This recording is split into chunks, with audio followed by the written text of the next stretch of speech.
Good evening, ladies and gentlemen. This is 413 Sports Talk, and I'm your host, Rahim Escalay. Sitting with me today is the Baystate Academy head basketball coach, Mr. Dion Byrd. Welcome to the show, Dion. How you doing? Good, sir. Thank you for having me. Thank you. Hope Yes. all is well with you. Yes, it is. Here at 413 Sports Talk, I always like to start with the beginnings. When did you fall in love with basketball? I played basketball ever since I was a kid. Um, I almost didn't realize my talent of coaching until later, much later in life, I say. I was working at a private school in Holyoke named Springfield Education Center. Okay. And they had a little basketball team that they were just trying to get the kids to do something. And I would just happen to be in the gym, and the coach at the time, his name was Fred Adams. Yeah. So I started messing around with the kids and teaching some things. And Fred looked at me and said, "You need to stop playing around. Your calling is being a coach." So when he said that, then I started looking into it more. Then I started coaching my just working with my daughter and things like that. And actually, my first coaching job, so to speak, was Wilshire Athletics let me coach one of their, I believe it was their 7th to 8th grade girls team at the time. So that's how it really started. Wow, those are very humble beginnings. Before you became a coach, you were a successful athlete. Can you tell us about like your athletic experiences and how that helped you become a coach? I played, I won't say successful. I didn't make any money, so it's not successful. Oh, So man. I really was a baseball player. Okay. I really enjoyed playing that game.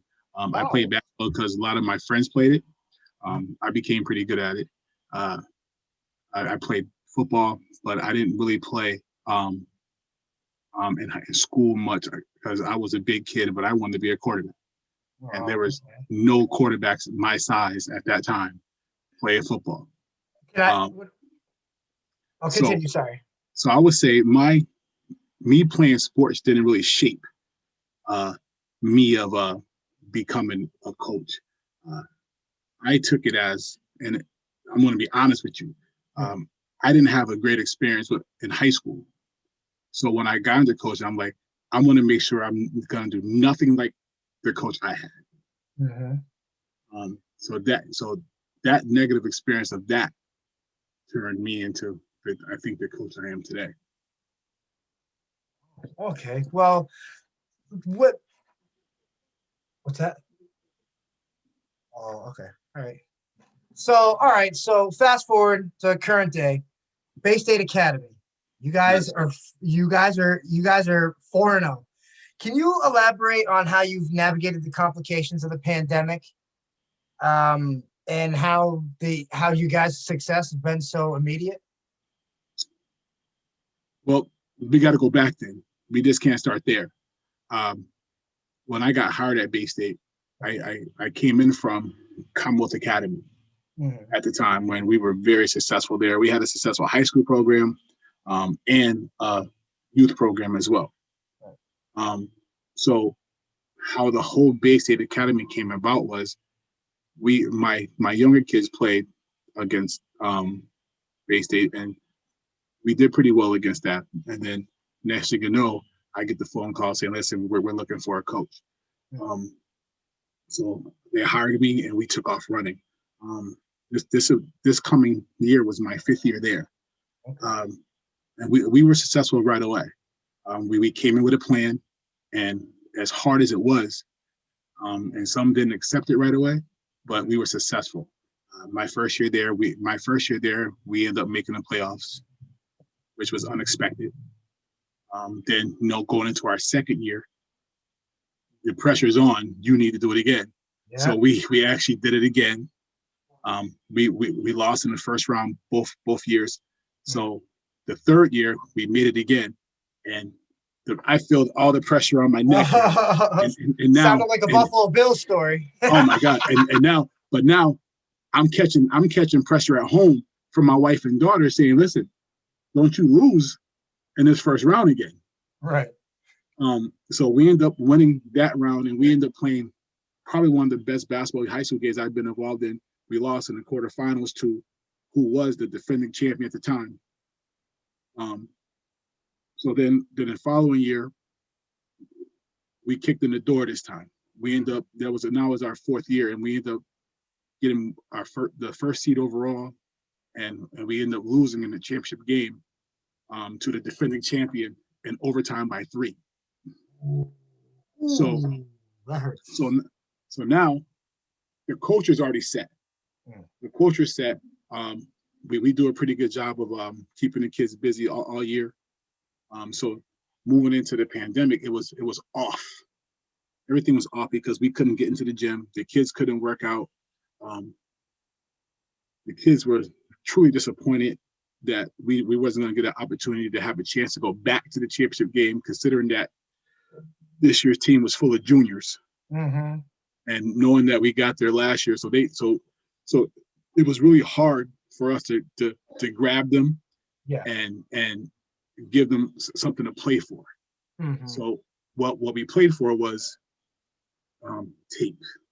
I need tape to send out to schools. Right.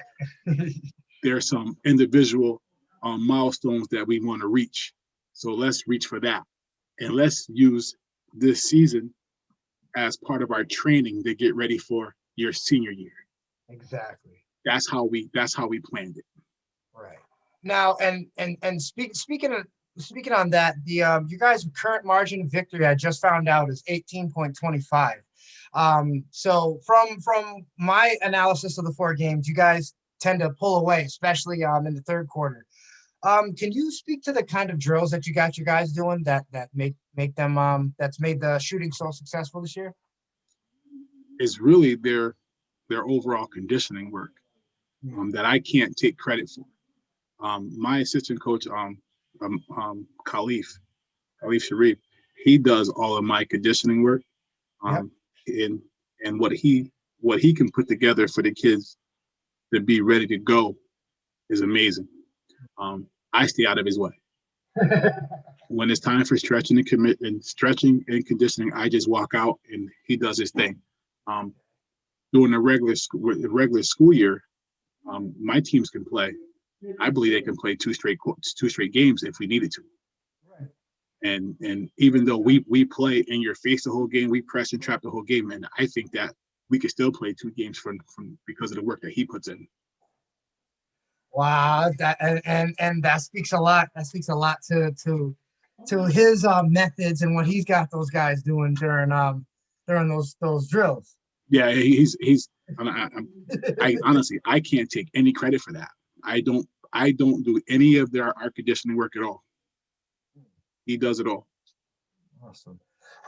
Is there any advice that you have for players, coaches, assistants, trainers as 2021 rolls on and we try to get back to normal? I think the biggest thing that we all have, I think just knowing the coaches who I know, I think the biggest thing that we have to worry about is making sure that our kids are maintaining their academic levels. Right. Learning from remote was hard for many, many kids. So if we just put basketball aside for a second, we have to really dig in and worry about that. Right. Kids are falling behind. Kids are just losing interest in school. And then now that they're going back to school, I think we all have to help with the routines of getting back into the building and doing what they got to do.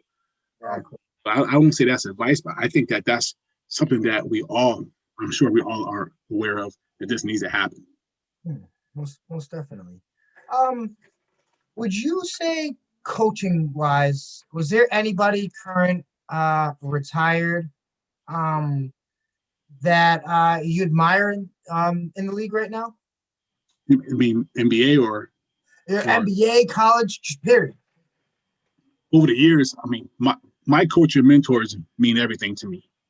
I'm lucky. I think that my basketball family is arguably the best basketball coaching family there is.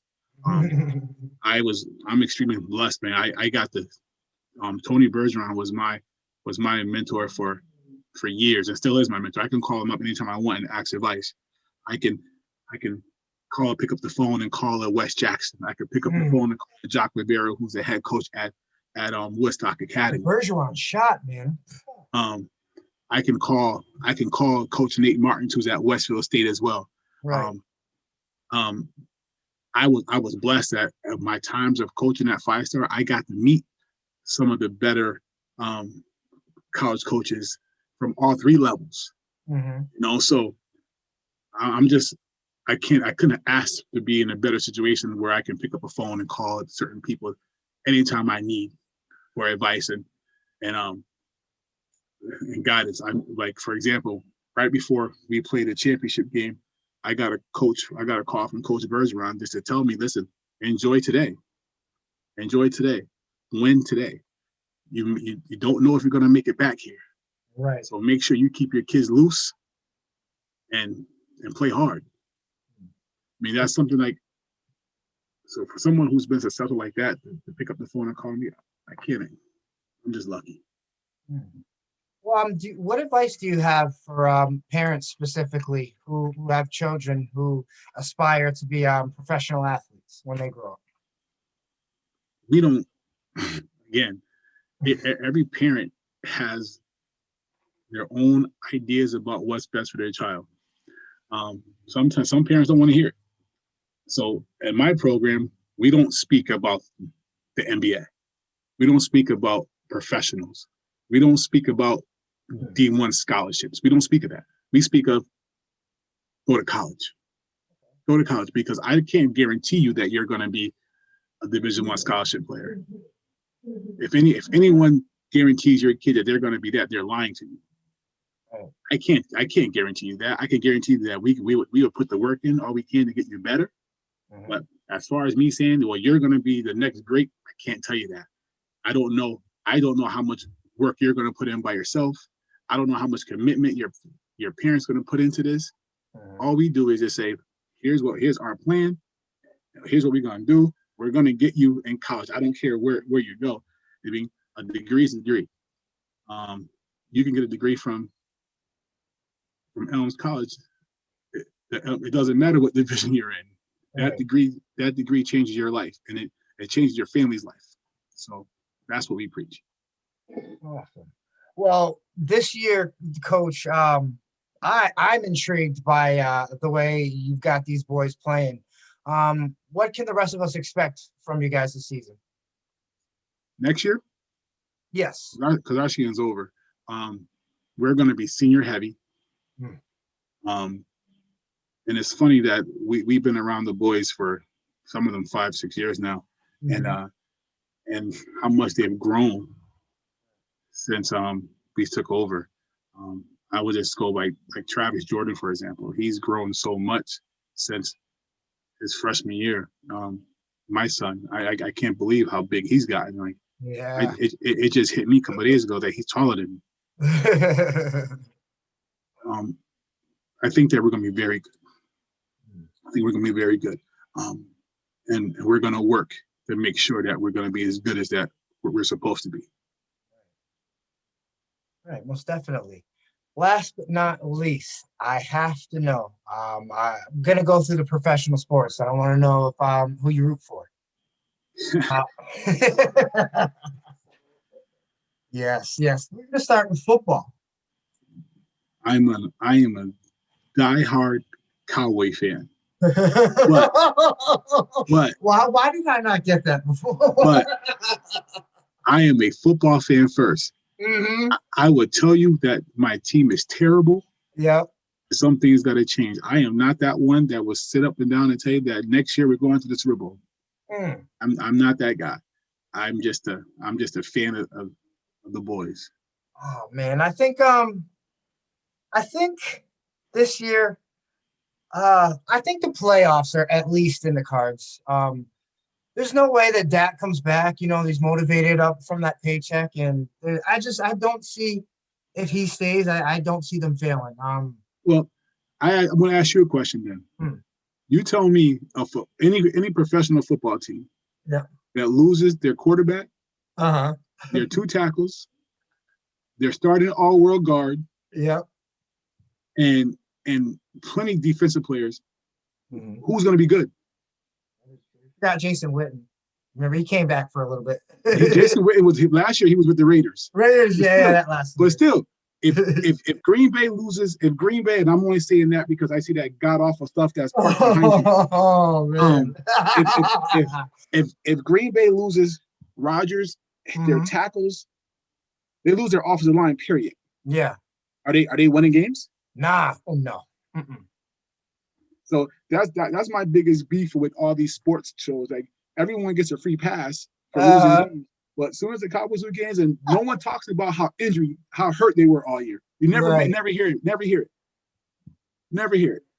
So that's my spiel with all you Cowboy haters. Yeah, pretty much. What about the NBA? I'm a Laker fan. Oh, but I'm an older guy, so I wasn't always a Laker fan. I was once a Sixer fan with Dr. J and Andrew Toney, all them guys. Oh, what did it for me was I saw Magic play, and once I saw Magic play, and then it became, that's it right there. Guilty as charged. And then the GOAT took over. Yeah, Mr. Kobe, and I did say the GOAT and Kobe. Yes. Good thing I didn't throw that question in there to begin with. Who's the greatest of all time? Because that's who I would have said. But you know what though? I'm one who never says. I honestly don't ever say who's the greatest of all time. I think that every player is different. Every player has their own different roles they have on their team. I always think for me, and I'm gonna get killed for this. I think Kobe and LeBron are two of the most skilled players the NBA has ever seen. Yes. I also think that Kobe and LeBron is more skilled than what Michael is. Listen, I'm going to tell you, like, I'll ask you a question again. All the videos when you see Mike doing his thing, right? And Mike is great. Kobe and LeBron they never got covered by Craig Elo. Dude, yeah. Kobe and LeBron played against athletes. Right. Mike was by far the greatest athlete on the court. Here. Right. No one talks about that. No one talks about that. Right. Where's Craig Elo at? What would Kobe do against a Craig Elo? Exactly. The same thing Mike did. And go off. It's really that simple. Pretty much. Baseball. Who do you got? Yankees. Ooh. And that's my mother's my grandmother's fault. She always, as a kid, she told me never to root for any Boston teams for the obvious reasons. Yeah. She would give me the detailed history of why not to root for Boston teams. So that stuck. I mean, you call it brainwashing all you want. Yeah. That stuck with me as a kid, and my kids won't touch, and they're old now. They won't touch a jersey of a Boston team because they think they get sick. I'd have to say I'm a Red Sox fan, and I really started paying attention to baseball. The Subway Series, the Yankees and Mets. So a couple of years after that, we're gonna fast forward to like 2004, and and seeing Johnny Damon running down the field, celebrating after they came back against you guys. Sorry, by the way, I don't mean to do this to you, but that was just that was so magical for me, man. And that was baseball for me. That series still haunt me. I never forget. I forget what game it was. The Red Sox manager at the time put in Dave Roberts as a pinch runner. And I'm like, and I'm not saying to myself, like, he's only in the game to steal. Like, just pitch out and throw him out. They didn't pitch out one time. They didn't even throw over there. What are we doing? I remember jumping on the phone, yelling at my old man. He's a huge Yankee fan. And I remember going off about it. Like the phone would ring every 2 seconds. I pick it up, and he's talking and back and forth. And oh my God, It was. It That was was. that was a turning point in the series right there. Yes. The Yankees were up 3-1 at that time. Mm-hmm. This pitch out and throw him out is over. Nope, you didn't even pitch out. You did nothing. Nothing. Nothing. See, why you bring that up? Now I won't sleep tonight. Oh man, my apologies. Good. Well, Mr. Byrd, it's been a pleasure having you on the show. The head basketball coach, I'm sorry, for the Baystate Academy, Dion Byrd. Thank you, sir. Thank you. Thank you again for having me. And anytime, hopefully we get to talk again during the season next year. Most definitely.